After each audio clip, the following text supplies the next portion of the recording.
Hello everyone, I am Neha and welcome back to my channel. I am here with a new topic, so let's begin. आज का हमारा topic है theories of language acquisition. ये बहुत ही important और interesting topic है जिसमें हम ये जानेंगे कि कैसे एक्सप्लेन किया गया है लैंग्वेज एक्विजिशन को, कि जो बच्चे हैं उनका लैंग्वेज कोर्स किस तरीके से होता है और किस तरीके से वो अपनी लैंग्वेज में मास्टर होते हैं। Several kinds of mechanism are at work, but ये देखा गया है कि बच्चे जब बर्थ लेते हैं उसके बाद उनके ब्रेन चेंजेस होते हैं, जिसमें लैंग्वेज एक्विजिशन में बहुत ज़्यादा चेंजेस होते हैं। जनरल चेंजेस बच्चों में इंफॉर्मेशन प्रोसेसिंग एबिलिटी के थ्रू होता है। वो अटेंशन देते हैं, देन उनकी मेमोरी जो है वो शॉर्ट टर्म मेमोरी में जाती है, फिर लॉन्ग टर्म मेमोरी में जाती है, इस तरीके से प्रोसेस होती है। और लैंग्वेज एक्विजिशन जो है वो बहुत ही समझने के लिए एक बहुत ही अच्छा फ्रेमवर्क होना उसका बहुत ज़रूरी है। जिस इस प्रोसेस को समझने के लिए बच्चों के कैसे सीखते हैं, कैसे समझते हैं लैंग्वेज को, किस तरीके से कैसे बोलते हैं, इसको जानने के लिए बहुत सारी थ्योरीज डेवलप की गई, जिसको आज हम डिस्कस करेंगे। तो हमारी बुक में 4 थ्योरीज हैं लैंग्वेज एक्विजिशन की, जिसमें फर्स्ट है बिहेवियरिस्ट थ्योरी, और सेकंड है इनेंटनेस थ्योरी और cognitive theory and interaction theory. Behaviourist theory में जो बिहेवियरिस्ट साइकोलॉजिस्ट ने थ्योरी जो डेवलप की थी उस पे बेस्ड है, बट इंडिविजुअल जो एसोसिएट किया था इस थ्योरी पे वो स्कीनर ने किया था। इन्होंने अपनी एक बुक दी थी द वर्बल बिहेवियर, उसमें इन्होंने अपनी इस थ्योरी को एक्सप्लेन किया था। उन्होंने बताया था कि जो बच्चे हैं वो बड़ों से कॉपी करके सीखते हैं, और वो डिपेंड करता है उनके रेनफोर्समेंट पे कि उनको किस तरीका का रेनफोर्समेंट मिल रहा है, नेगेटिव और पॉजिटिव।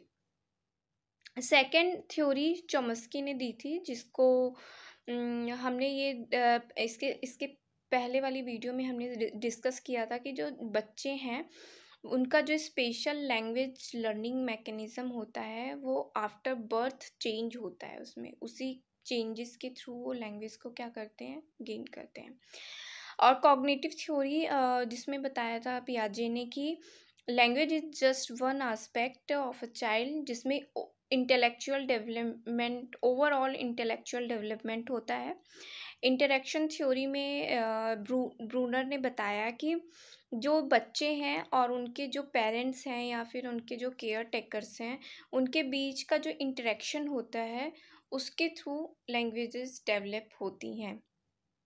तो इन थ्योरीज को हम वन बाय वन डिस्कस करेंगे, जिसमें on this video we are discuss behavioristic theory. तो बिहेवियरिस्टिक साइकोलॉजिस्ट ने डेवलप की थी अपनी थ्योरीज एक्सपेरिमेंट करके ऑन एनिमल्स। जैसे कि बी एफ स्कीनर ने जो अपने एक्सपेरिमेंट किए थे वो रैट पे किए थे, और उन्होंने बताया था कि जो सीखने का परफॉर्मेंस होता है वो various task by encouraging habit forming. जैसे कि आपने उनके एक्सपेरिमेंट देखा होगा जो रैट पे उन्होंने किया था।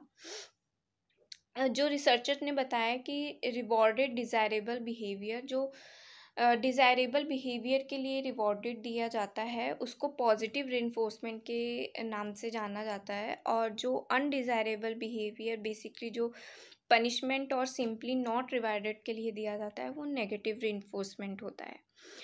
तो इन्होंने अपनी बुक में बी.एफ. स्किनर ने प्रपोज की थी इस थ्योरी को और एक्सप्लेन किया था लैंग्वेज एक्विजिशन को इन ह्यूमंस।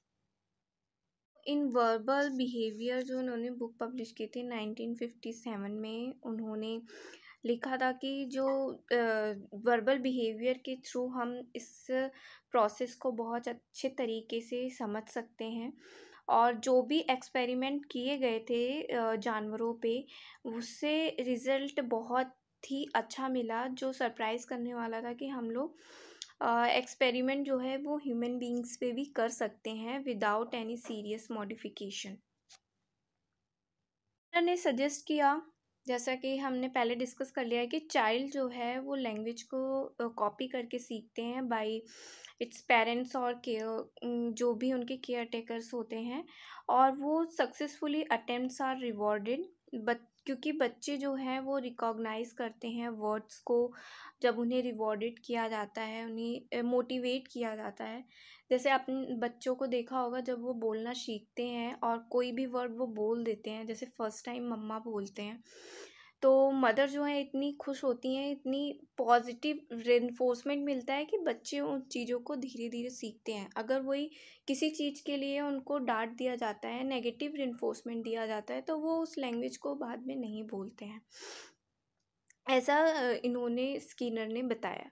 तो जो रेनफोर्मेंस वाला प्रोसेस है वो बहुत ही ज़्यादा वर्क करता है इनमें, और इसमें कोई डिफरेंस नहीं है कि जो रैट है वो किस जैसे सीखते हैं और बच्चा जैसे सीखता है, दोनों में कुछ ज़्यादा डिफरेंसेस नहीं है। मीन्स कि बच्चा भी क्या करता है, देख के सीखता है, और जैसे जैसे वो देखता है, जैसे जैसे उसको पॉजिटिव रेनफोर्समेंट मिलता रहता है, वैसे वैसे उन वर्ड्स को वो सीखने लगते हैं। लिमिटेशंस भी थी बिहेवियरिज्म थ्योरीज की, और ऑब्जेक्शन दिए गए थे, जिसमें था कि language is based on a structure of set of structure और रूल्स। उसका एक लैंग्वेज का अपना एक स्ट्रक्चर है और रूल्स है, वो इमिटेटिंग जो इंडिविजुअल जो प्रोसेस बताया गया है वो वर्क नहीं करता है। और क्योंकि बच्चे जो है वो नॉट सिंपली इमिटेटिंग, जब वो एक्टिव हो जाते हैं तो फिर वो क्या करते हैं कि अपने कुछ रूल्स को अप्लाई करते हैं और उस पर उसको बोलते हैं। और children are often unable to repeat, कुछ बच्चे ऐसे होते हैं कि वो बड़ों को देखकर कुछ लैंग्वेजेस को, कुछ वर्ड्स को या सेंटेंस को रिपीट नहीं कर पाते हैं, स्पेशली जो उन्होंने कभी सीखी नहीं है, कभी सुनी नहीं है, कभी बोली नहीं है। तो ज़रूरी नहीं है कि वो सारे वर्ड्स को बोल पाएँ जो बड़े बोल रहे हैं। और कुछ ऐसे भी ग्रामेटिकल करेक्शन करके भी बच्चे रिसीव करते हैं, और उसमें कुछ ग्रामेटिकल करेक्शन करके भी बोलते हैं। पेरेंट्स क्या होते हैं, वो फोकस देते हैं कि बच्चे पोलाइटली बोलें। कभी भी वो ग्रामेटिकल या सिंटैक्स मीन्स कि वो जो वेल परफॉर्म्ड सिंटैक्स के बारे में हमने डिस्कस किया था, कि प्रॉपर जो स्ट्रक्चर रूल्स जो होते हैं उसके थ्रू बोलना नहीं सिखाया जाता है। तो यहाँ पर कुछ एविडेंस मिले हैं critical period of for language acquisition के। एक केस हुआ था जिसमें 7 ईयर तक उस बच्ची ने लैंग्वेज को कैचअप नहीं किया था, बोलना नहीं सीखा था। ये केस जो हुआ था वो 1970 में डिस्कवर हुआ था, और बच्चे का नाम था जेनी, जो अ, अकेले ही बड़ी हुई थी घर में, और उस पेरेंट्स जो थे शायद वो पेरेंट्स वर्किंग थे, जिसकी वजह से वो अकेले ही बड़ी हुई घर में, और ह्यूमन कांटेक्ट ज़्यादा नहीं हुआ, जिसकी वजह से वो अंडर डेवलप्ड हो गई और डिस्टर्ब हो गई in many ways. During this period उसके जो केयर टेकर्स थे उन्होंने ट्राई किया उनको बोलने के सिखाने के, ट्राई किया लैंग्वेजेस को, बट वो इसमें ज़्यादा सक्सेसफुली नहीं हो पाए, क्योंकि कुछ चीज़ें वो सीखी but mainly in learning vocabulary में उसके बहुत ज़्यादा दिक्कतें आईं, और वो कभी भी फ्लुएंट स्पीकर नहीं बन पाई। तो जो ग्रामेटिकल प्रॉब्लम थी, द एवरेज 5 ईयर ओल्ड, ये बोला जाता है कि अगर बच्चे तब तक नहीं सीख पाते हैं तो फिर उनको आगे इन फ्यूचर दिक्कतें होती हैं। आपने देखा होगा कि पेरेंट्स अगर ज़्यादा बात नहीं करते हैं तो बच्चे बहुत लेट सीखते हैं बोलना। अगर आप शुरू से ही उनके साथ बातचीत करना शुरू करेंगे तो वो उस वर्ड को, उस लैंग्वेज को बोलना चाहते हैं, जब कोशिश करते हैं, आपने बच्चों को देखा होगा।